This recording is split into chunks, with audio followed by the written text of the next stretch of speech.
to us about those big ambitions. Where are you? How much progress has been made?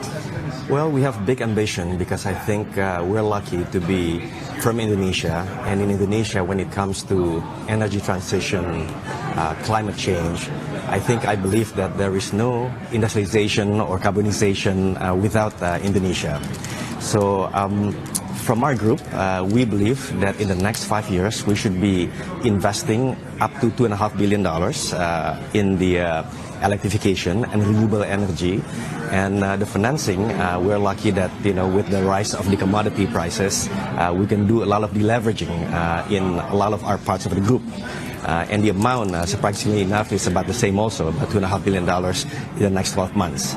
So as a group, we feel that we should redouble in this pivot to the electrification and renewable energy. And I think Indonesia is certainly the right place to start. But at the same time, you can also think about global at the same time. How challenging is that transition, given that you're a traditional company dealing with oil and gas, dealing with all the other sectors out there? No, actually, it is challenging at the same time exciting. Because if you look at it, in terms of Indonesia coming back, it has the biggest, for example, nickel reserve in the world. It has the second biggest tin reserve in the world, and probably top 10 in terms of copper. So when it comes to electrification and renewable energy, which we can do almost everything in Indonesia, from geothermal, wind energy, solar, 500 gigawatt worth of that. So for us, coming from hydrocarbon to pivot, to focus so that hopefully next decade we can do 50-50 with the renewable energy and electrification, it becomes much easier. However, it takes a lot of commitment to do it.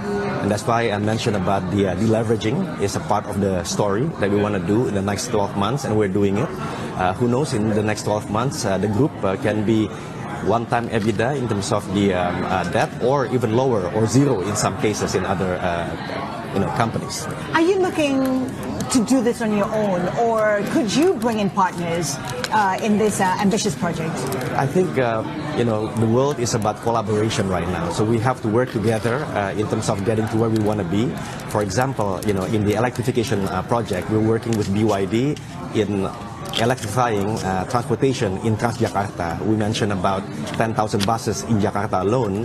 And to electrify this, we need somebody which has expertise and technology in this. Having said that, when we talk about the ESG or hydro-based nickel processing to make critical battery materials, we work with the Europeans because Europeans also need this ESG hydro critical materials.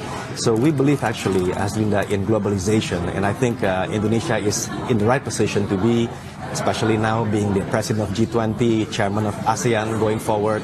So I think it's just the right time and the right place. Yeah. And India, you mentioned Europeans focusing on this sector, and that, of course, coming at a time when they're really dealing with their energy crisis. When you look at the world right now, this crisis that we're facing, is this delaying promises to transition to lower emissions energy, or does it help accelerate the transition in a way? I think it helps to accelerate. We mentioned a little bit about the energy ambition of the group, but Indonesia has a lot of ambitions as well. And let's not forget that when we talk about all those reserves that Indonesia has, Indonesia wants to do it with industrialization. But at the same time, in terms of the energy crisis, for example, this will alleviate a lot of the challenges that a lot of people have. In the long run, I believe that renewable energy with 500 gigawatt possibility in Indonesia is still the way to go. But at the same time, we want to do it with just transition. It is not cliff edge transition. It is an orderly manner transition, and it is important for developing countries like us. We talk about Indonesia's clean energy transition, but this is a country that's very reliant on coal. There are incentives in place to promote coal. I mean, how do you make that transition when it is still committed to dirty energy? Yeah.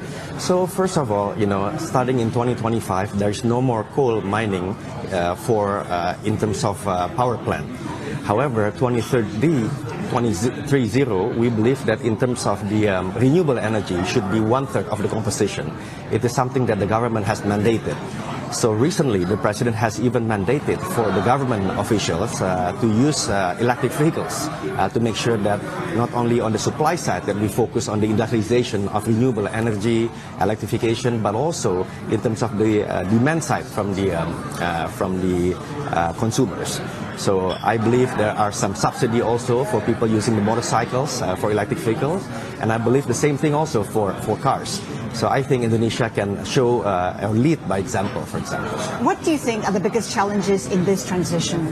I think the biggest challenges will be making sure that the Perhaps technology... a change in mindset that's needed throughout the country. Mindset, but what's interesting, Haslinda, let me give you one little anecdote. So mom and pop talk to us and say, hey, why should we go to electric vehicle? Because, hey, the electricity bill can go up. Yes, it goes up by about $6, for example, per month. But the amount of the gasoline price that they pay every month, reduction is about $60. Especially as you know, rightly so, Indonesia has reduced the subsidy of gasoline by way of 33%. And that 33% is equal to $10 billion that they want to put in, including to the infrastructure of EV. I want to touch on the meltdown in the market, the surging dollar. How is that impacting sentiment among businesses in Indonesia? Actually, in terms of the dollar's increase, has not impacted that much in Indonesia, maybe about 5%, and I think it is one of the lowest in the G20. And we take pride on that because inflation is relatively calm. I'm not saying it's easy, 4.7%, but it's half of the G20 average. And we are maintaining that also by way of exporting a lot of goods overseas. We should get probably all-time high trade export. And this export is not necessarily just raw materials, but even like things like stainless steel with a lot of value additions. We are exporting $30 billion from zero 7 years ago. So basically, those things come in handy when it comes to making the rupiah to be stable. Plus, our debt to GDP is only 40%. So we have a lot of room or fiscal growth that we can do. Still, it is an emerging market. It is at risk in terms of capital outflows. Yeah. Are you seeing that? Do you anticipate that? And how are you responding to it? No, I think, we cannot say that we are immune to all the risk. There is geopolitical risk, inflation risk, and also climate risk. But at the same time, so far Indonesia has been able to position itself to make sure that we take advantage of the challenges to become opportunities. For example, on the climate, we focus more on the renewable energy. We spoke a little bit about the electrification. On geopolitical decoupling, people see that Indonesia has been pretty much right in the middle, talking to both aisles to make sure that they can help them in this industrialization or decarbonization. And lastly, when it comes to the risk of inflation because of energy crisis, luckily Indonesia also benefit from the commodity increases that we have at the moment, which we plow back into the renewable energy investments.